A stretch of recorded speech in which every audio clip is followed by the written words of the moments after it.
So pretty much like we are today going to cover these many topics in today's session inside like we are going to very much start with CSS intro, like what CSS is, what is the anatomy, basically the structure of CSS and how we use it. Then Mihir will actually continue with this power struggle. This sounds interesting, this power struggle. So Mihir will explain more about this, the attribute and the selector inside the CSS. These are the like you can say the theoretical part, and which is like pretty much asked in most of the interview. And these are the trickiest thing: the CSS inheritance and last rule specificity. These all are the terms which are pretty much asked in most of the interview. And like when you will come to real hand coding, so you will find struggling around it. Like okay, I don't know from where this CSS has been applied to my element. So in that place, like this CSS inheritance comes in place. So Maid will dig deeper into this terms. Then we'll cover this unit introduction, then the box model and the media queries. These terms can sound like, oh my god, what is this? But don't get anyway. Like it's a simple terms, and like we will try to explain bit by bit in a simplest and easiest manner possible. So let's start with CSS intro. So CSS stands for cascading style sets. So it's yesterday whatever we learned is HTML. HTML gives the structure to our web page. Like it defines how my web page is going to look like. But the look and feel of that, the layout, how it will look, or like the button, how it should look, the header, the styling, everything is covered inside this CSS. Like you can see in the last line, I have written this everyone CSS. Okay, so we'll get to this point later on. But just understand, even if you will consider this particular PPT as an web page, so these terms like introduction to CSS, these all terms, this bullet point is defined using this HTML, but the background color of this page, this horizontal, like this border around this header, this colored dot, everything is done using the CSS. So pretty much CSS, the basic like uses of the CSS is to style whatever you see on the web page. So CSS was first proposed by Hakon William Lee on October 10th. So this is the some history stuff. So like Tim Berners-Lee was like the he he was also like included in the team of this HTML founding team. So this like he was also associated. The term CSS was coined in 1994, but actually it was like initial version was released in year 1996.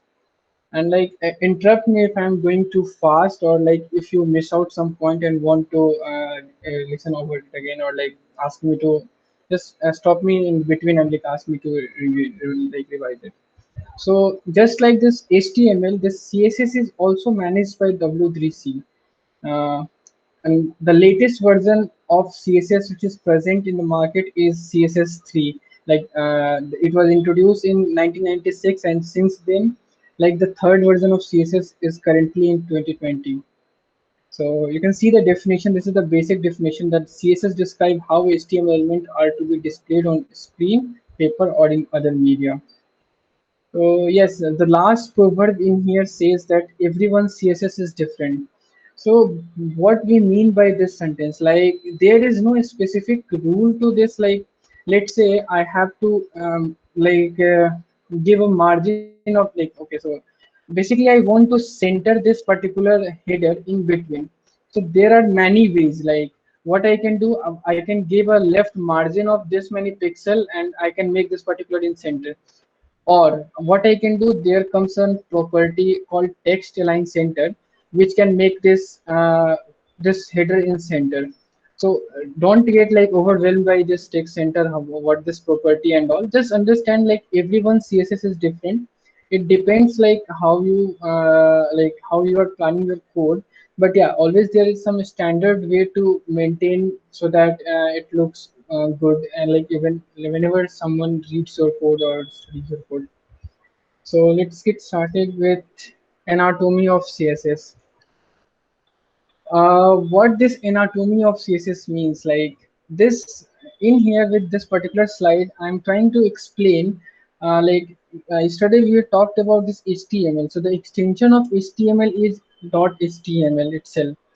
The same way the extension of CSS, the file, whoever, but like whatever we create for CSS, the extension is .css. So in there, like let's say I will go into this coding and will start coding along. But before going into this real coding, I'm trying to explain what anatomy of CSS means. Like these all are known. Like you should all be aware from the interview perspective, like what all these terms are called and what it is.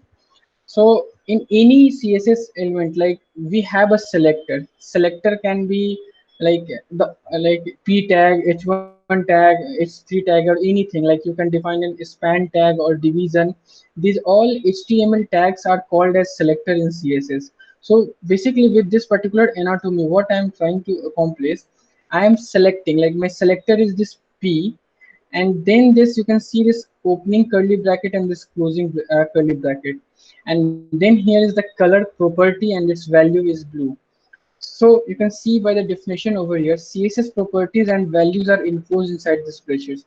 So this is the standard way of writing CSS inside this, like in the file.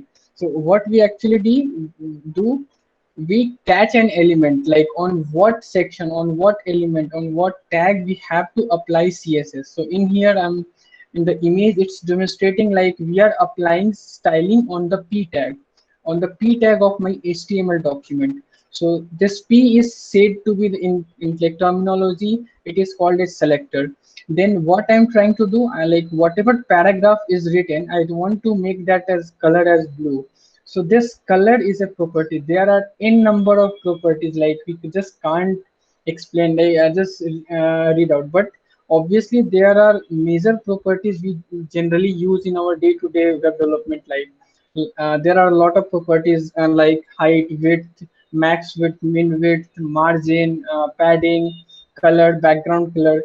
So you actually don't have to remember all these things. Like whenever you want something to do, just Google around. There are a lot of website, W3 School, CSS Trick and all. So you just can go around and see and like study about the different properties, how obviously the universal documentation website is Mozilla documentation. You can obviously go there and look around, many properties are available. So like in the end, we have planned a project like yesterday, in the continuation of yesterday project, which I was I started with that blog website. So I will try to do CSS over that, and then you will like get to know how we plan thing, how we structured everything, and how we accomplish some styling over any web page. So in here, I won't like drag it much further. Just know like whatever element, on whatever tag we want, we consider that as a selector in the CSS. Then there is this property. It can be anything, color, font size, width, and anything. And then there is the value of each property, and we can give as many as like property we want inside a single tag, like as many as we want. And combination, you can see in the picture like clearly, this whole at in one is called as a declaration. Like so, yes. Going forward, the terms comes in this usage of CSS. Like okay, now we understood what CSS is, why it is used, and what is the like simplest structure we define CSS. Like this is the simplest structure you can define a CSS. But how we are supposed to use, like how we will make sure that my HTML document know what CSS have to be applied. So there comes these three terms. There are like three ways we can actually define this, like usage of C, like we can specify CSS so that my HTML document know what CSS need to be applied. So probably I will now dive into this coding and like explain you what this how we can actually use this particular CSS. So yeah, I have made one folder called CSS, and I will make one file called index.html. This is the bare minimum we do, and let's say HTML5. Okay. Yesterday I talked about this shortcut, this live CSS support, and obviously I'm all again also going to use this live server to host it. So let's give a p tag wave monk. Sorry, save it.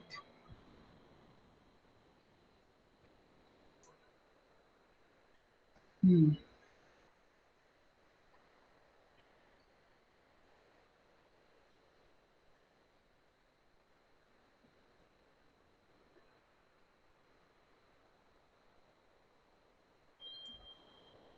I believe everyone can see the screen now. Second, yes. So there are like Yeah, guys, is the font size right? Correct for all, or we can increase it?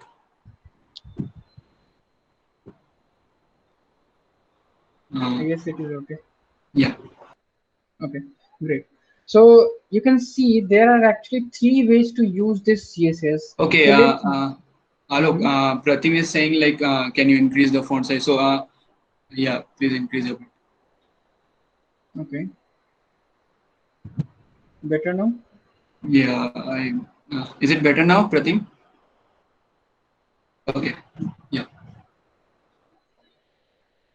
Okay. Sorry, guys. Yeah, so there are like three ways we can actually use this CSS. The very first is inline CSS, then comes this internal CSS, and then comes this external CSS. We will go one by one of from like one by one to everything. So let's start with this inline CSS.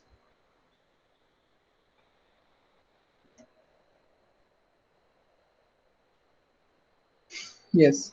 So let's create structure this. Okay, yes. So inline CSS is nothing but like we want to apply some CSS over this p tag. So I will just write an style over here and then start writing this property. Like I want this color to be red. I want this font size to be of a larger. Okay, I hope you can see the differences. Like the color is showing as in red, or you can see the font size has become larger. So this is nothing but like what we are doing. We are just applying some CSS directly to the p tag, like inline. Like we want this p tag to be, you can say the font weight we want to be bold. So font weight we want it to be bold. Let's see, we did bold and save this. Now this has become bold. So what we are doing over here, we are applying inline CSS to my this p tag. Like whatever we are doing over here, like let's say if we give some other p tag around here, and let's say write open devs and save this, you can see no CSS has been applied to this p tag, but the CSS has been applied to this web nom, or anything. Like let's try to make this font. Sorry, yeah, we have to start with font, style tag, and then the font style. Like this VS code helps you a lot. Like you just start writing anything and it will start like giving you some suggestions. So we started this like font style should be italic. The moment we save it, now you can see this open def as in italic. So the what I'm trying to say in here, like we have the flexibility to add some inline style. But let's say, okay, so let's say we want to impose the same styling. This is whatever style has been applied over there, the same styling to this. So what in that case, what I will have to do, I will have to just copy everything and then paste it over here and then Alok, save. it will hit like if you turn the line wrap on Alt Z in the code. Okay, Yeah. sorry. Okay. Yeah.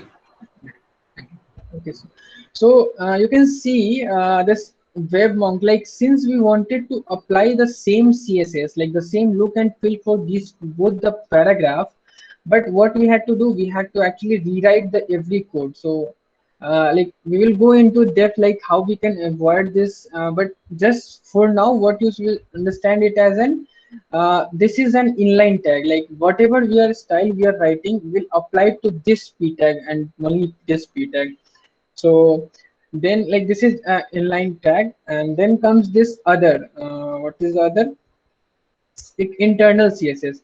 We have one more ways to apply CSS. Like this was the very first way to apply some CSS, and now what we will do, for example, let me catch this cut. Yes. Okay. So now inside this style tag, what I will do, I will catch this p tag, this p element, and I will apply this styles over here. You can see. So you can see the moment I save in, it refreshed and nothing changed. Now what's happening? Now we didn't have to write the same thing again. Still the CSS like has been applied. So the way we have done accomplished this functionality, and like let's say we want to write some other p tag, uh, allo, save it. Alok also has the same styling. How it is happening? This is using this internal CSS. What I am doing here, I have written this style tag. This is a convention. The style tag should be inside the head tag, and now we are just catching this p tag and applying some CSS over there.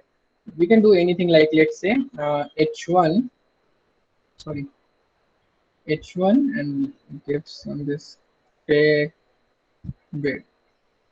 Okay, so now there is an H. Now I want some CSS over here. So what I will do, I will come inside this p tag and give this h1, and okay, give some underline text, decoration, underline. You can see, and don't get overwhelmed by like this how you are supposed to remember all this property. So you when you like when you start coding, you will search around, scroll around, and you will just get to remember everything. Now let's say we want to center this thing. What we will do, text align. Okay, yes, center. Now it has a center. So my like I'm not my agenda over here is to make you understand, like the very first thing what we did, we tried to explain you this inline CSS. After this inline CSS, the second that was obviously not the great way, because we had to just copy and paste the same style over and over again. Then there comes this particular internal CSS way of applying. But even if what I am doing, my separate concern is at the same plate, like I am writing a style tag over here and inside this HTML document. So this is also not the good practice. So then comes the like the fix, which is called the external CSS. I will keep my separation of concern separately. Like we have some this HTML tag, and then we want some other CSS thing. So what I will do, I'm going to like now like let's say if we save now, you can see now everything is reset back to normal. Like no CSS has been applied, it's again back to normal. So what I'm going to do, I'm going to now discuss about this external CSS. For that, let's make a folder called CSS. This is just a convention to make a folder and put every style inside this. This is just a good practice. Style.css. So as I said earlier, the extension the to the CSS file is .css. So that's it, and I will paste it over here. But in here, this style tag is not required. All we need is just this on whatever element we want to apply some CSS. That's it, nothing else. Now we have the CSS applied, and still if you refresh, no CSS is being applied. So it is like obvious, like how my HTML will know that it has to apply some CSS. In that case, like we have to make some changes over here, so that my HTML will start knowing, okay fine, I have to apply some CSS inside in here. So for that purpose, there is an you can say the tag link CSS. So yes, so inside this link, so we are actually linking my CSS file to this HTML document. So I'm just specifying inside this relation type. So what I am linking, I am explicitly telling the HTML document that I am trying to link this style sheet, from where this href is nothing but it will specify from where this HTML document will look for the CSS file. So where we have stored that dot slash, sorry, dot slash, then the CSS, and then the style.css. So what we did over here, I introduced one new tag called link, and explicitly told that this is an style sheet, and and like I'm specific inside this href tab, I'm explicitly telling where my style tag is. Now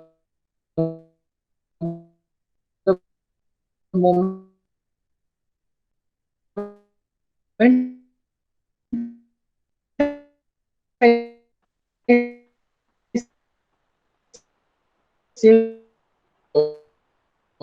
Look, I guess your net is not proper. Like you are lagging, so I don't know if you can hear me. Yeah, is it problem with everyone or is it just me? Please let us know.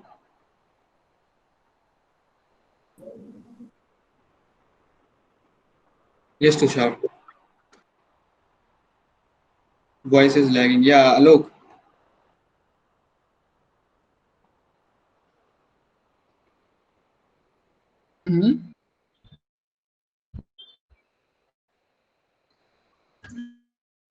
Yes, your voice is lagging. hello. Yeah, I guess it's better now. Is it something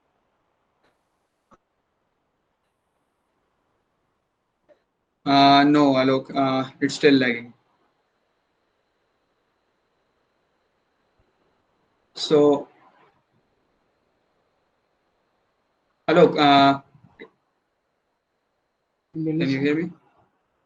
Yeah, so I can take over from here, Alok, if that's fine for you, and you can look into your network if that's okay.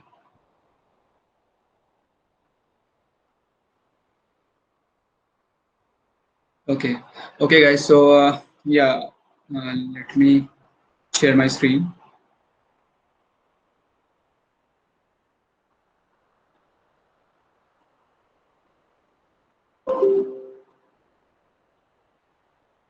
So, I hope you guys can see my screen. Is the font and everything right? Like, please let me know.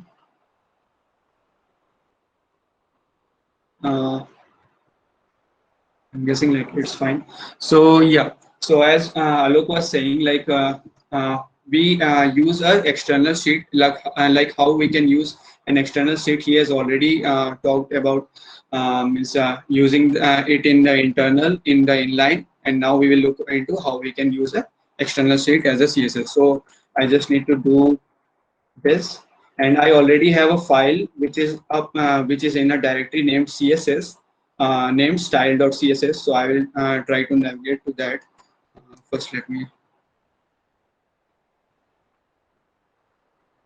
let me one sec.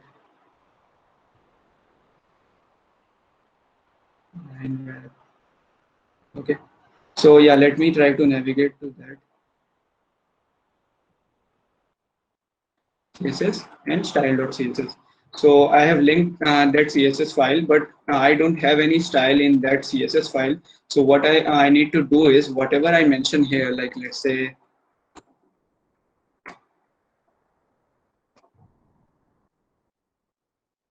so you can see like now the any, browser sorry guys, like knows. Yeah, yes, Alok.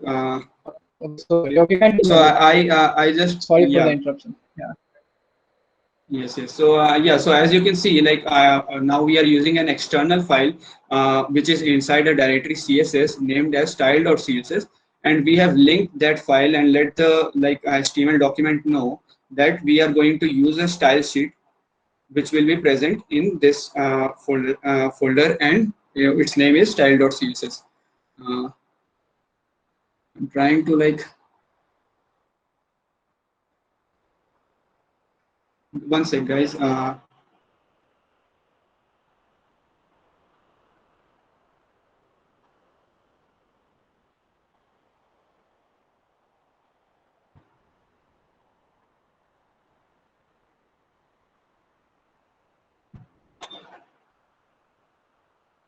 Yeah, sorry guys.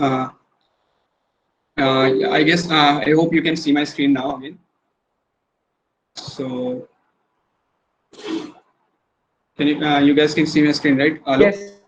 Yes, Yeah. we can see. Yes, we can see. Okay. Continue. Okay. So yeah, so that was all about like how we can use CSS in our in any of our HTML document. You can either do some inline code for it, or you can write in head tag, which is like internal CSS, or you can write in a file and link that file to your index.html or any kind of HTML document, and that will do. But in writing inline CSS is not like suggested, because you need to keep HTML for HTML syntax only, and it's better if you link your CSS file uh, to that HTML document. Okay. So and same goes for internal CSS. It's better to like have every CSS in external file, then write it into a head tag, because the document can get too long and readability is lesser in that case. So now moving over to the next topic, which is like the power struggle. Yes, so this seems like a very uh, weird thing, like what is happening. So as we already talked about, let me go into a slideshow view. Slide.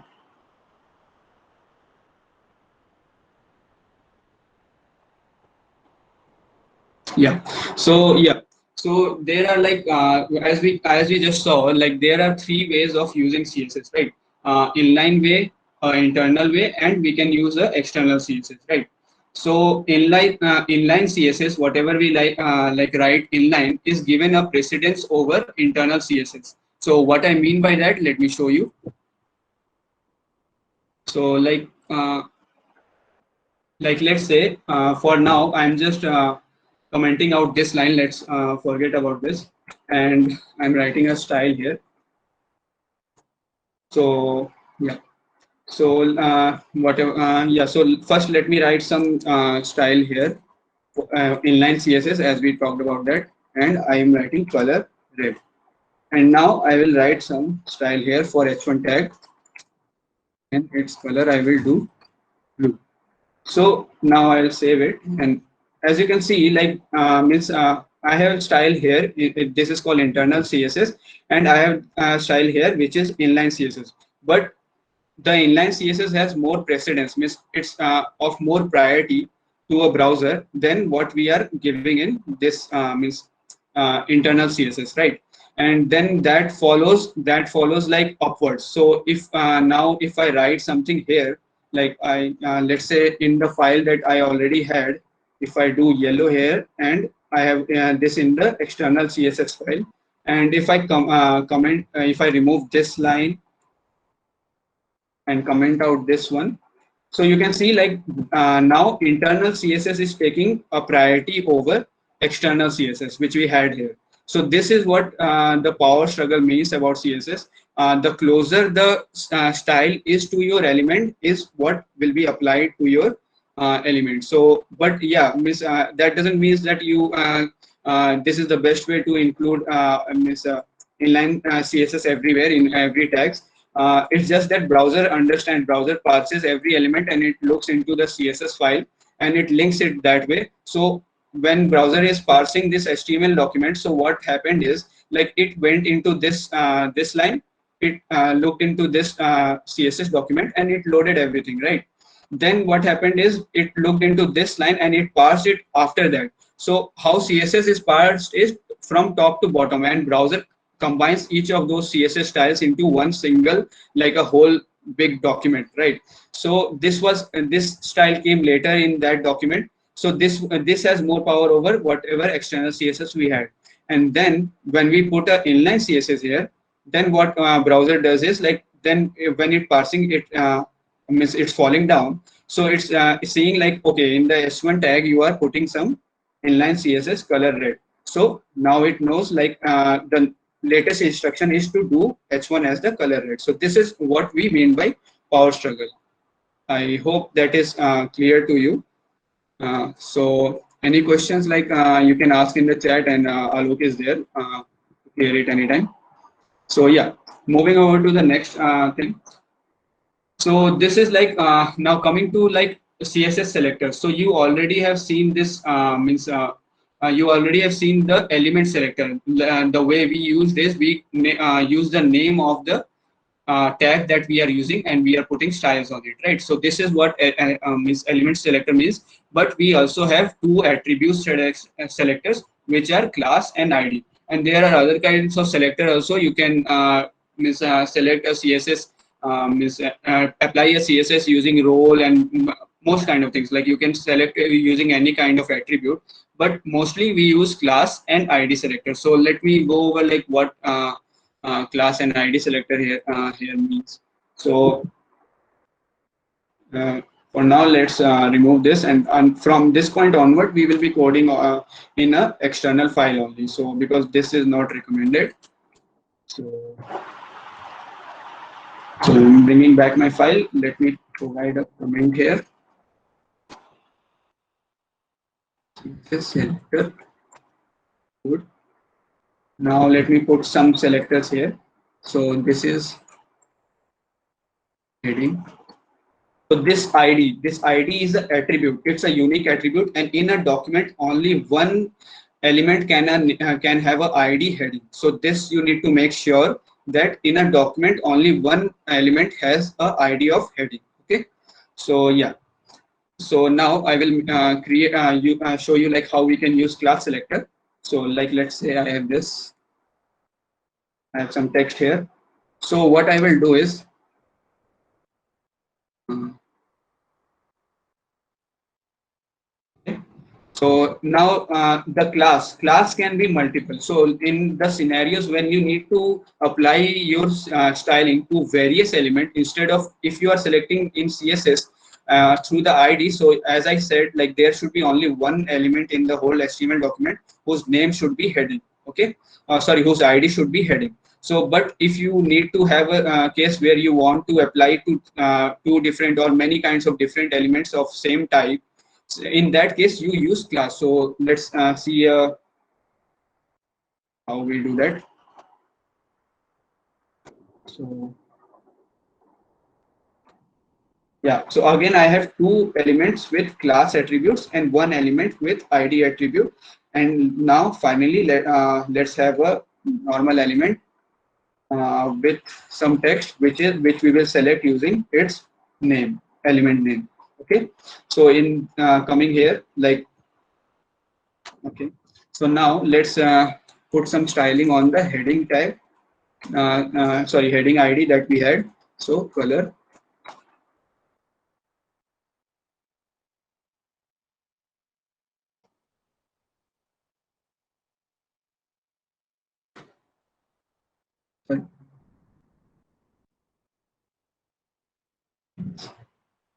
So now we have a like you can see that whatever style I applied into heading, that has been applied into this one, right? So this is how ID selector works. Now let's go over what how class selector works. So I will just go here. I will copy the class name that we have provided to this document.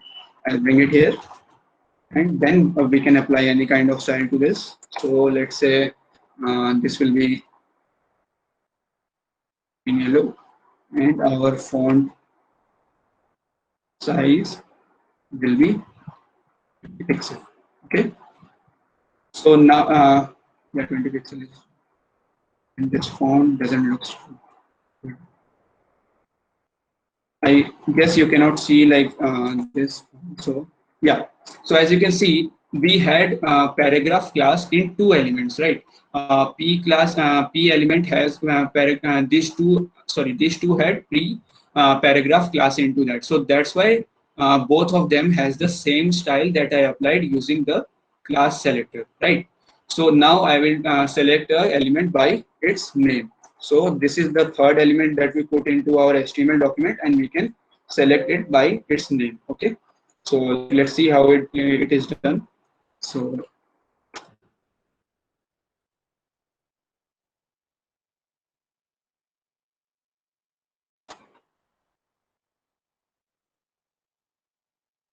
you can see. like now we have like three different elements, and we are selecting different elements using we have four different elements, sorry, and we are selecting elements using different kinds of selectors, which are all the three kinds of selectors. So this is like how this whole thing is the CSS selectors work. And we there are many kinds of other selectors which you can use, like role, and as I said, like they are using any kinds of attribute. You can have your own attributes and you can select based on that. But yeah, means for the scope of this course, we are keeping it to this.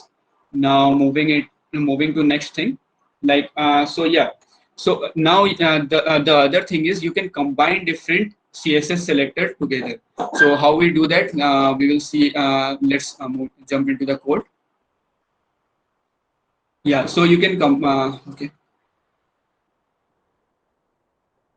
Yes.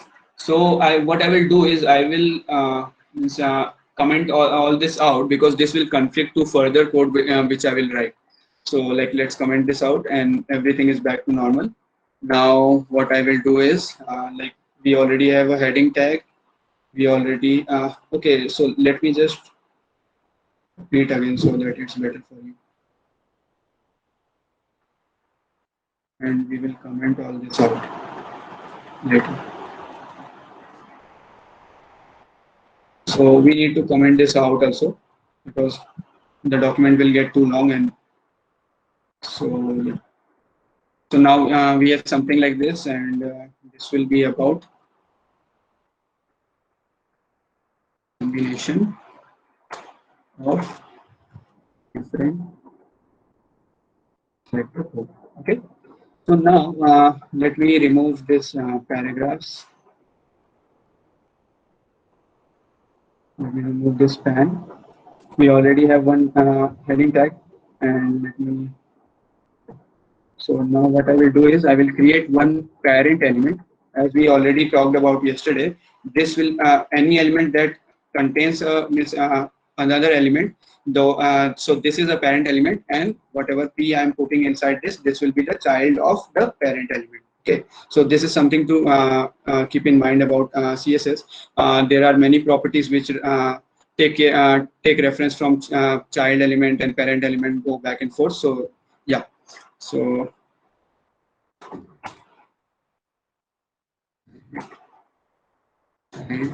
of vertical. Okay. So and now I will have one span here, and then I will again have one p here, just to show you this is indirect.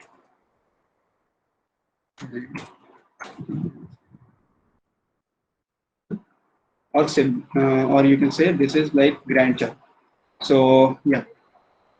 Sorry to interrupt, Mir. You can Yes, yes. actually close the site, Oh, close sorry, that sorry. site. Yeah, Site. yeah, yeah. Sorry. I forgot about that. Yeah. Okay. So yes. So I guess I hope like everyone can see this. So like let's now let's see how we can use different kinds of selector, as we saw here.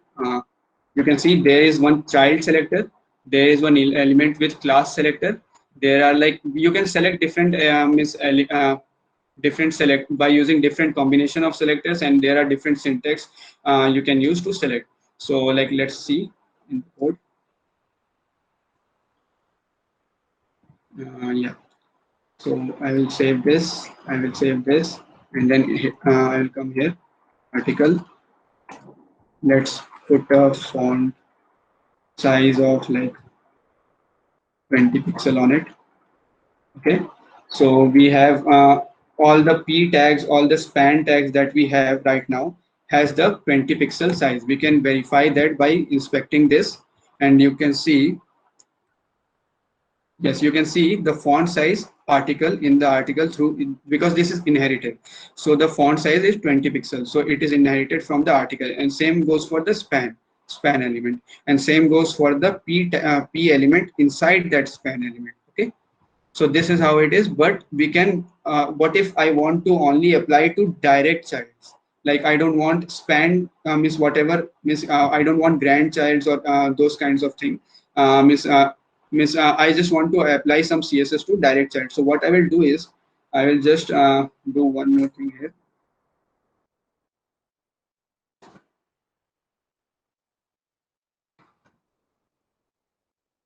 So what it does, as you can see, like the text color is changed for only for the direct child. So I hope like I'm clear about what direct child is. So as this article contains p directly, it's not contained another in another article, much like this element. So that's why this is a direct child of the article, and article is the parent. Okay. So now let's say I have applied style to this p tag, which is direct child. Now I want to apply to a span tag. So how I can do that is I can simply write this also, and then I will write uh, color red. Okay. So now you can see like means the span tag has been selected, and this time I'm not referencing it as a direct child. So why I'm doing this is when I only have like one span here, and I only inside the article, and then I can just simply select it, right? But in another scenario, when span is like inside here and those kind of thing, like let me show you only. This is,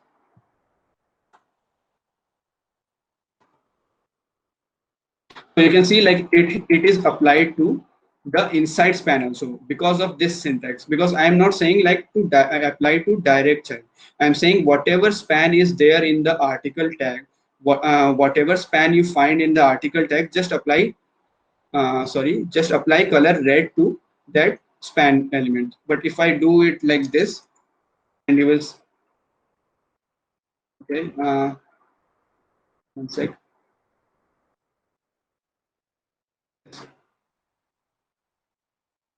So it's referencing that also. Okay. One sec. So this is about direct child, but I don't know like why it's referencing that also. Maybe let's see like if there is some problem here. Inherited from article 20 pixel. It's inheriting from this also. So if I do this, one sec, guys.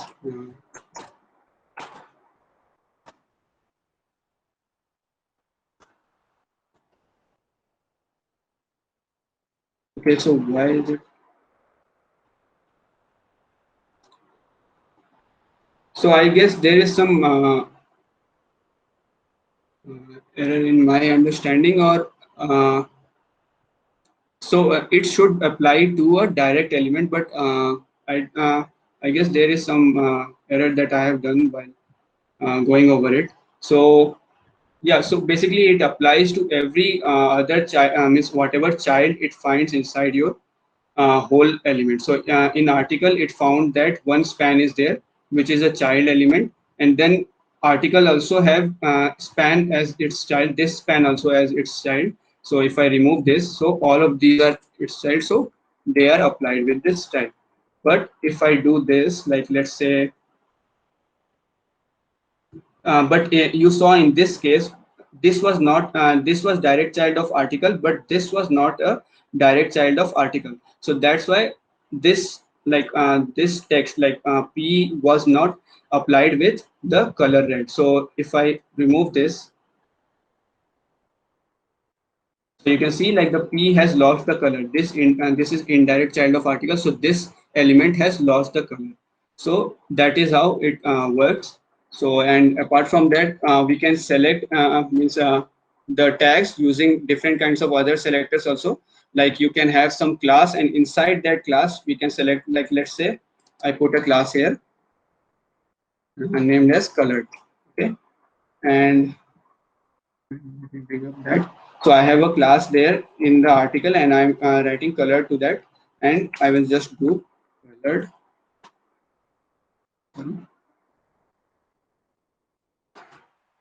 And whatever p are inside that color tag, whatever p's are inside that color will direct p which are inside that color will have a color of yellow.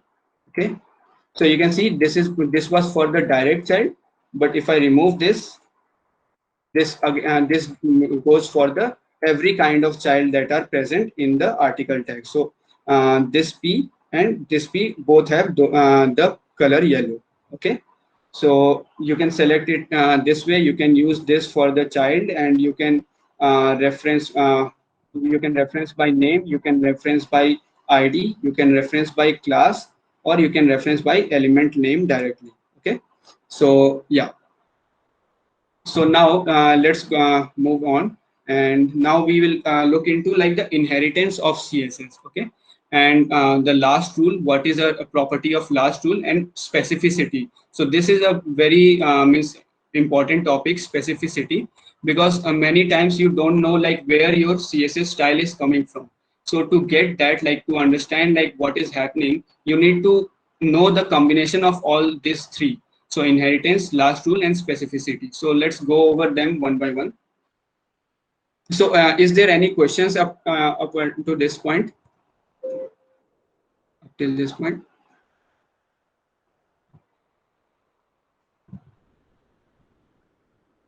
Uh, So guys, like whatever Mihir told about that, like combining CSS selector, it's nothing much like you should be aware of that symbols, and like what if you are giving this like the dot colored space P and this article and then the angular bracket and the span. So it's like we have some instance like in the case of table. What if we want the first like every alternate row to be colored? So we comes with some scenario and some situations like where that we want to catch certain nested element. So in that case, like this combining selector comes handy. Yeah, yes. I guess you don't have any question. We can proceed. Sorry. Okay. Okay. Sure. Okay. So now we will move into inheritance code. We will write some code to learn about inheritance. So like let's. Here, I will create a div with class parent, and then I will create a div with class child. Okay. So now let's say uh, uh, this has some text.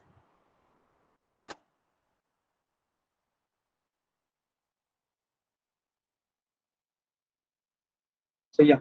So now there are two kinds of, as in the document you can see. So in the PDF, sorry, PPT, there are two kinds of property. One property is inherited property, and one property is non-inherited property. So much like every other like programming language, there you can inherit some, CSS inherits from its parent if you have anything applied into their parent. But if you like override that inside the child selector in the CSS code, so that is the value that is applied to the element. So if parent specifies something and child doesn't specifies anything about that, so the parent's property will be applied, and if child specifies something, then child's property will be applied.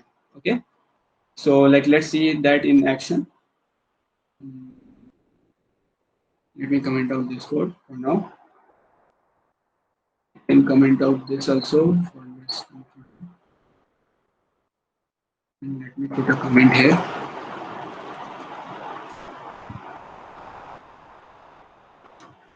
Inheritance, inheritance code. Okay, so let's apply to a parent. So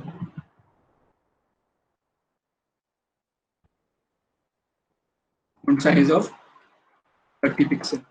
Okay, so you can see like right now, if I inspect this and I make it like, you guys can see my this you can see the dev tool, right? So you can see like it also notifies us inherited from div.parent. So it's inheriting from the parent about this font size 30 pixel. Okay, so this is a inherited property. But if I go back and if I go back to the CSS and I write a in my child element, I write font size 35 pixel. So now you see that the inherited property is still present. Browser still reads it, but the property that was applied from the child has been applied, because this is given more priority because child has overridden the property inherited from the parent. So this is basically how inheritance in CSS works. Okay. So yeah, so this was a small topic, but you need to keep this in mind because combining all these three together, there are few certain rules which you need to follow and you need to keep in mind working with CSS. So coming to last rule. Now let's go back to the jump back to the code. Let me comment out this part. I will provide every code and with better comment later for you to reference. But like let's say I have one p tag here with name. Like,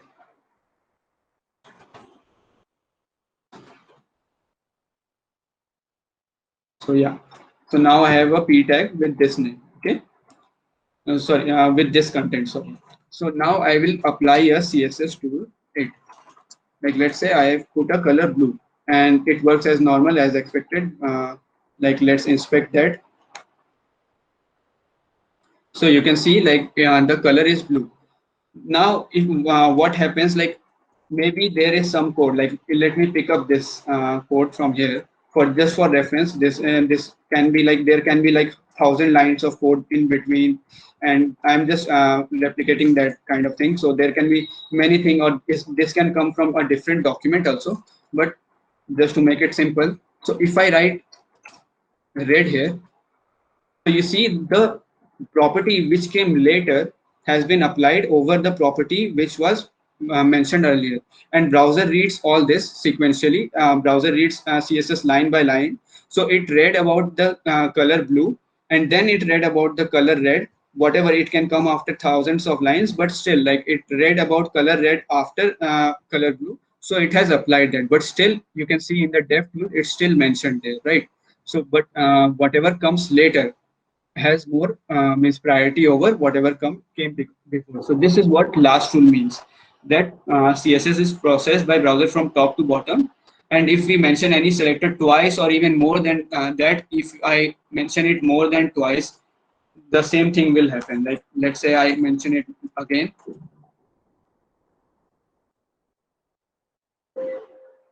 So now you can see the color is yellow. Okay. So this is how it works. So this is what last rule means. And now we have one other rule, which is specificity. Okay. So yeah. So let's see what this means. Let me go over my code again. So yeah, let me comment out this code.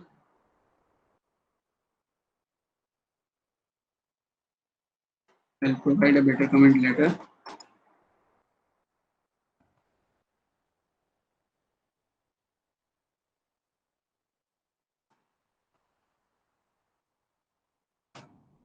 Like let's say we again have a p tag,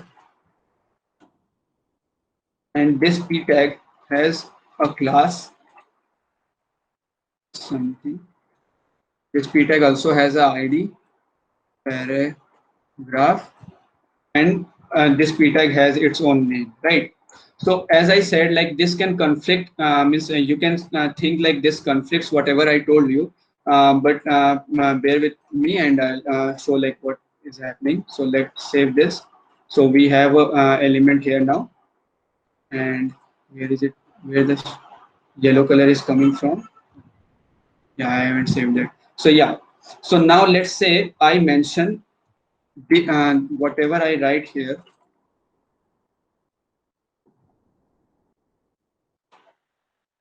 So I have written the paragraph, which was the ID of this p tag, right? This was the paragraph was the ID of this p tag. So I have written it first. So like let's say in the paragraph I mention the color as red. Okay. Then I again mention some code for the class. I have selected the class and I will provide a color, this as green. Okay. And then we only have one p tag in the whole document, as everything else is commented out. So it will be applied to this only, or it's obvious. So like let's apply to this some. I'm using the tag name now directly. I'm referencing the tag name directly. So like let's allow apply yellow here. So as I saved it, and you can see the color has changed to red. Okay, but you can say like we only read about the last rule, whichever comes last is applied. But when you use like different selectors, like ID is given the most value or the most priority, you can say. So ID is considered as the prior one. So that's why this is, even if we mentioned like the class and the tag name after this, it's still referencing the ID as the property. So if you inspect it, so you will be able to see like browser is still parsing all those in the sequential line only, but still it's taking ID1 as the CSS applied. If I comment down the ID, and we will see like what happens. So now you can see that class is provided more means priority over the tag name. So this is something to keep in mind. Even though whatever, if you write something means after, means if you write two tags name after one after another, or even after 1,000 lines of code, if you are using the tag name only, then it will be overwritten, right? If you are using same kind of selector, it will be overwritten by whatever comes last. But if you are using different sets of selector, like I'm doing in this case, I'm using ID here, I'm using class here, and I'm using tag name here. So in that case, ID is provided the most priority, and then class is provided the priority, and after that comes the tag name. So yeah, so this is what we mean by specificity.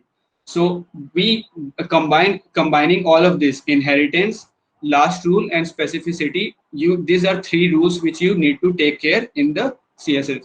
So I hope this is clear to all of us. And if there are some questions, you can unmute and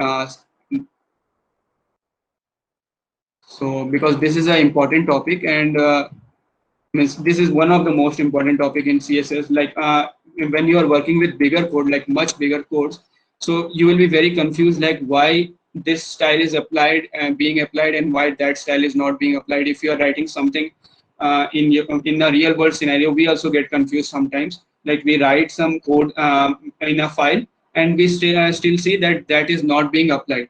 So if you keep all of these kinds of thing in mind, then you will know like what is taking precedence over what. So based on that, you will be able to debug in that case. So yeah. So moving on to the next topic. So unit introduction. Now what I mean by unit is, as we already saw, we are writing something like px here. Okay, 30 px. So what this px means? First, let me clean up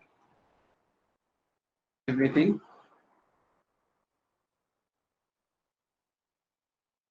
You can see in the browser everything is cleaned up. Okay, now let's put another unit here. Unit. Okay, so now let's say I have a p tag,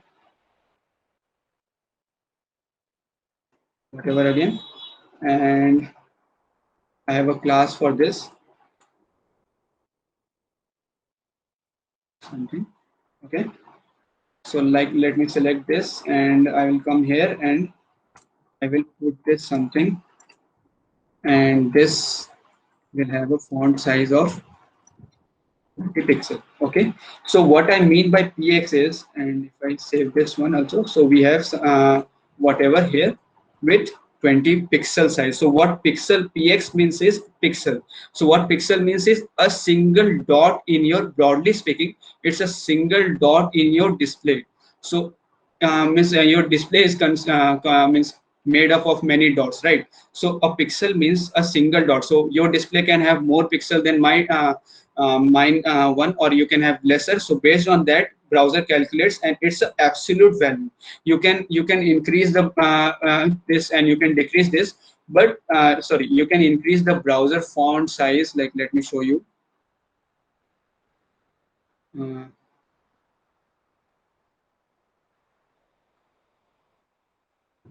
yes, if I do this large, it's still showing as whatever, means the change didn't reflect, because this is an absolute value. Even if I make my browser's text large or anything, it will still have a fixed value. So this is what basically pixel means. It's an absolute value. Okay, so like let's see. So pixel is an absolute unit of measurement, and one pixel is one dot in your screen. So whatever one pixel is your one dot, and this is a absolute unit of measurement. Now let's go over. We have another thing which is percentage. Okay, so like for percentage is a relative value. So we will see like how percentage works. So let's have a div tag. Call this will apply a class to this as parent again, and we will again have a div tag with class child, and we don't need to have anything here. So like let's say right now I will write some code here. Let's comment on this one. Let's say I'm picking up a child selector and I'm doing bit 50% height, 50% color blue, just to show something. So even though like you will see like there is no element right now in your document, you cannot see anything with color blue. So that's what we meant with percentage. Percentage is a relative unit which is relative to the outer block level element. So in our case, what is the outer block level element for child? Our outer block level element is parent. So compared to this, we are applying different percentage to this. So like let's say now I apply some style for parent. Like let's say I have width of 200 pixel, I have height of 200 pixel, and I have color of red. Okay, so I have saved this. So parent. So now we will look into this. So we have width of 200 pixel, and okay, why is it? We have color of red. Okay, sorry. It's my mistake. This should be background color because there is no content here. So this should be also a background color. Okay. So now you can see like sorry for that mistake, but now you can see that parent is this. If I hover over this, so you will be able to see like parent is the bigger element with 200 pixel with 200 pixel height and the color red. Okay, and the child is respective to that parent. So as soon as I put some if I comment out this one, so you can see it's again gone, right? So if I don't apply anything to the parent element, child won't work. Child is respective to the parent element's type. So now this works. So this is what percentage basically is compared to the block level element which contains it. So parent is the block level element, div is a block level element, and parent is the block level element that contains the child. Okay, so this is what percentage means. Now we are now let's go over the EM. So you will think like EM has some full form or something, but it doesn't have anything. Means it's just a term that they came with. But REM has a full form at it, and it is relative EM. Okay. So one EM, something to keep in mind about EM is like one EM is equal to 16 pixel, which is also default browser font size. So what by default, what browser font size what and they apply is 16 pixels. So one EM is equal to that. So let me show you some code for that. So I will just let me comment out this, or let's use this one only. No, let's comment out this one. Let's comment out this thing, make everything clean again, and then we will go into div. We will create two h3 tags. Okay, let's have some two h3 tags, something relative in EM, and I will put a class as relative, and I can put a class as absolute with this one. You know what absolute means? We already went over that. Something absolute in pixel. What? Maybe like can you Yes. scroll over like you are writing at the very bottom. So if you'll Okay. bring Okay. that in the center, that will be better. Thank you. Yeah. Okay. It's better now. Like you can see it, right? Hello. We can see, but yeah, we can see, but if late, I think you should provide some white space at the bottom so that whatever Oh, you okay. will Okay. write Yeah. will come Yeah. at Yeah. Yeah. Sure. Sure. Sure. in Sure. the center. That's a Sorry. great idea. Yeah. Sure. Yeah. Yeah. Let me provide some white space here also. Okay. So white space is ignored by HTML, so no worry about that. So yeah, so right now I have two elements. One is relative. So let me apply some CSS to the relative with EM. So font size to EM, and then to absolute I will apply some font size as 32 pixel. So you can see the font size for both of these are similar, right? Because what is happening is, as I said in the PPT, that font 1 em is equal to 16 pixel. Okay, but that is broadly speaking, and em is relative to the parent element. Okay, so if we go back to our code, so in our code, so em is relative to the parent element, and in our case the body is the relative the parent for all these h3 tags, right? So if I increase, let's say like I go to my sorry, I go to my font settings again,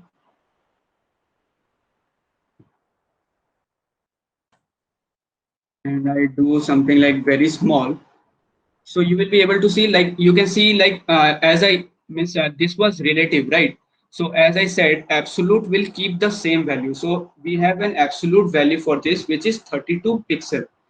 So based on that, the value is being applied, but this is relative. So if I make my browser style as smaller, so what happens is body font size is also being made smaller, and that is causing this to go small, because our this is relative to the body element which contains it. Okay, so this is what em is basically. So it's relative to your parent element. So whatever parent element is here, we can also do something like this. Like let's say we have a div here, and we will put these two, sorry, these two inside this div,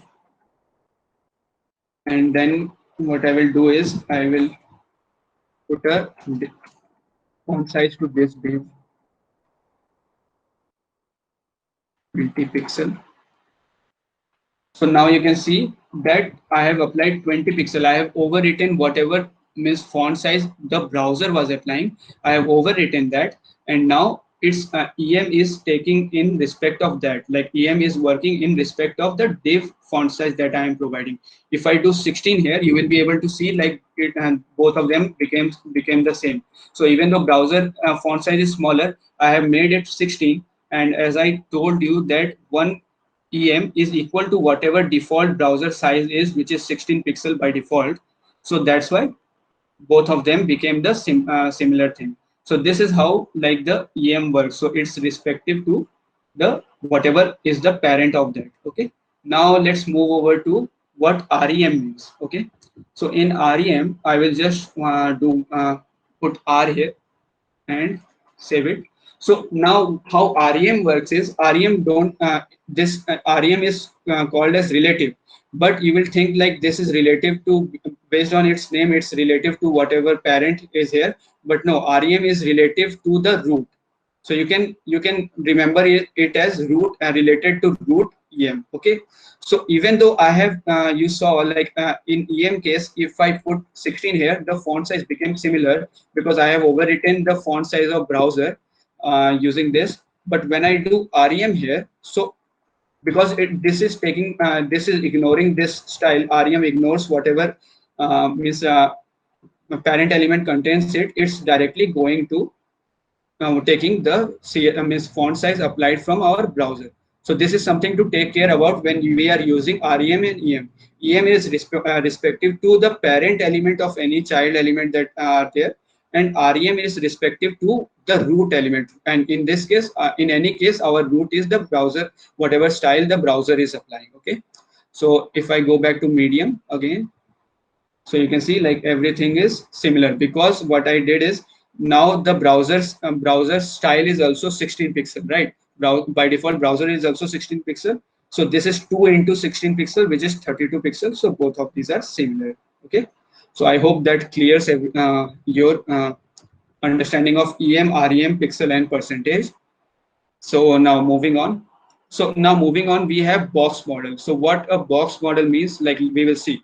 So any kind of element that you put into your HTML, this is more of a theory, and you will need to, we use this to calculate like what style means, what kind of padding, margin, border, and width are being applied to a element, like how elements are being, means what dimensions element is being provided, and what is the composition of a HTML web page. So this is also handled. This is also a guideline provided by W3C, World Wide Web Consortium. So and each box has at 4 units, which is like its own height and its own width. Then it has some padding, okay, but padding is an inner element, and then it has border. So the border which we apply, like in this case, this is the border, this is the padding which we are seeing, the white space is the padding in the element. This is the black thing, the black we are seeing right here is the border of this element, and the margin will be this, like whatever distance we have from here, whatever distance we have from here, whatever distance we here, whatever distance we have from here. So this is basically what it means, and how you can visualize it is very simple. You can just go into any element, inspect it, and you can scroll down in your browser, and you can see like browser tells you like whatever box model it's applying. So my element has this one and this. My element has a font with a width of, sorry, a width, a height of 37, a width of 463. I hope you can see that. Let me make this bigger. That's fine. So I guess in bigger the browser, what happened to that? I guess there is some bug with Microsoft Edge or something. So yeah, let's see it in smaller one. I guess I didn't have that selected. Okay.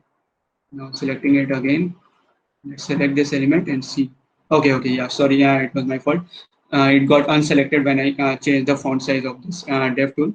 So yeah, so you can see like this is the height. This is sorry, this is the width. My element has a 463 pixel width and 37 pixel height. And then the padding which is being applied is 0. So we are seeing dash, dash, dash, dash. So our padding is 0. Our we don't have any border to this, and we don't have we have some margin, but we haven't applied that. That margin comes, you can see in the style, that margin is applied by the user agent style sheet. What user agent style sheet means? It's the browser style. So browser comes with a inbuilt style to apply to something. Even though if you don't apply any kinds of style, browser has some style, some basic styles. So this is, you can see like it's applying some margin to that element. So this is what the margin is. And as I said, like yeah, so this is what the margin is. So we can override that. We can have some margin to this of our own. So let's do that. Adding of 20 pixel on top. So yeah, there's one more syntax you need to take care of in padding. The first value which you write is of top value. Then the second value which you write is a left value. So like, let's say I have put a 10 here. So this is a left value.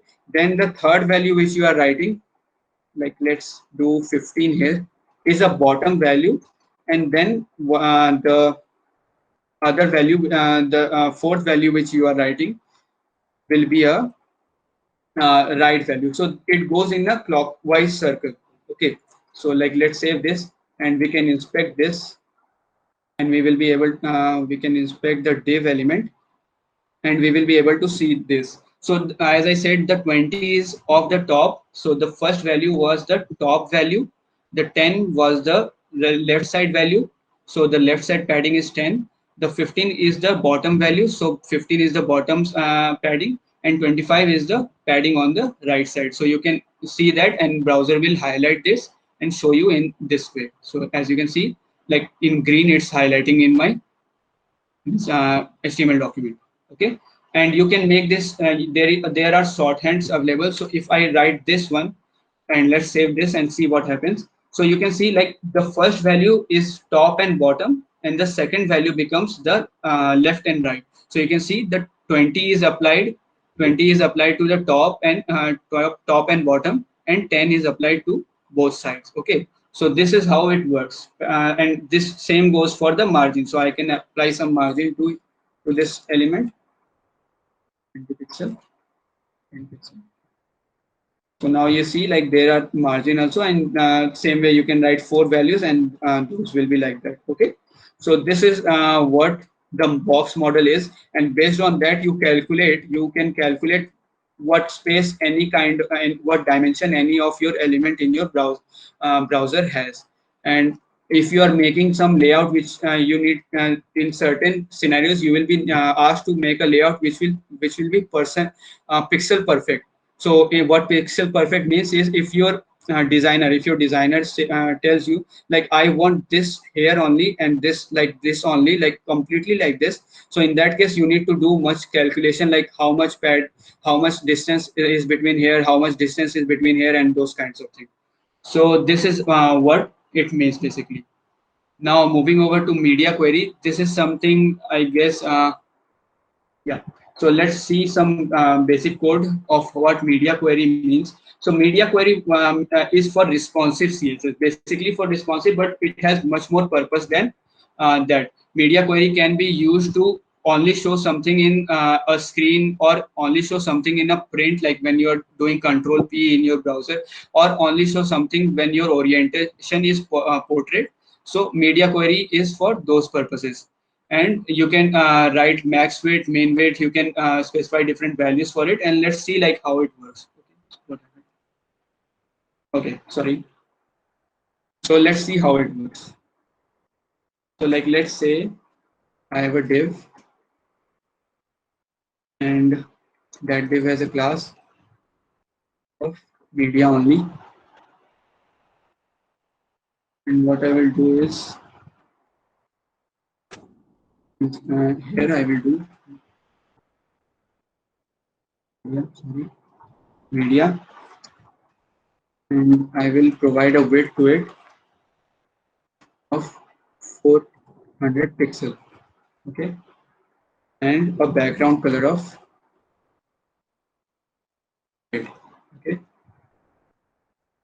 and a height. We also need a height, so 400 pixel. Okay, so now we have something like this in my document. Okay, so now like let's say I can minimize this. Like let's say I want to when I will be making, because I have hard coded, as I said, that px is an absolute value. So if I'll scroll this, so this is going, you can see like there, sorry, yeah. So let me scroll this up. So you can see there is a scroll bar in the bottom, but this is not responsive, right? Most of the website that we use don't show this scroll bar if we make the size of the screen as small. Okay, so to take care of that, those kinds of scenario, if you want to take care of those kinds of scenario, so what I can do is like I can write added media.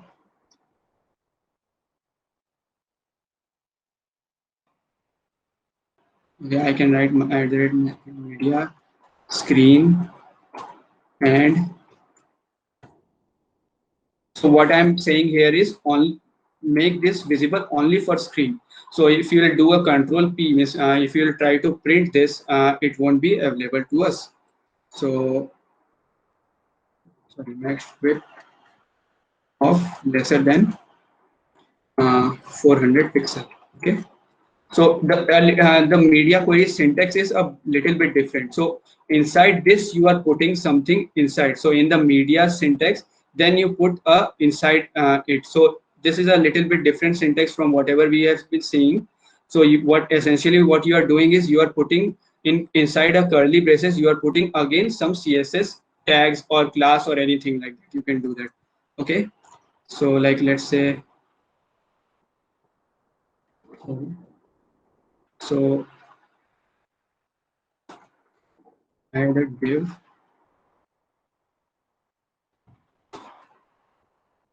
So when I'm going max width 400 pixel, I will explain the syntax. For now, let's put this and give it something different color and something like this. Better to write the class itself. Yeah, I haven't provided. Oh, yeah, I have provided. Sorry. Yes, media. So, like, let's go over the code. And now, if as you can see, like, if I scroll this big, make this bigger, so it's coming like this. And as soon as I'm going like a little bit smaller, which is lesser than 400 pixel, it's applying the different style. So let's inspect this and see what is happening actually in the browser. So you can see that this style has been ignored. I mean, this style has been ignored by the browser now. And as I am inside 400 pixel, I will scroll this, and you can see on the on the top right part, you will be able to see the pixel of the what is the width of the means what is the width of a tab or a browser. So as you can see, when I'm increasing it, so it's becoming like this. Okay, so this is how media query basically works.